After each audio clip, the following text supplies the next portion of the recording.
శ్రీరాముని చరితమును తెలిపెదమమ్మా, ఘనశీలవతి సీత కథ వినుడోయమ్మా.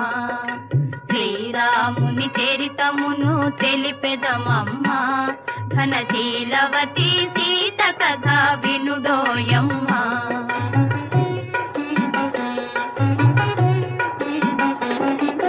చెలువు మీర పంచవటి సీమలో తమ కొలువు చేయ సౌమిత్రి ప్రేమతో, తన కొలువు తీరి రాఘవుడు భామతో. శ్రీరాముని చరితమును తెలిపెదమమ్మా, ఘనశీలవతి సీత కథ వినుడోయమ్మ.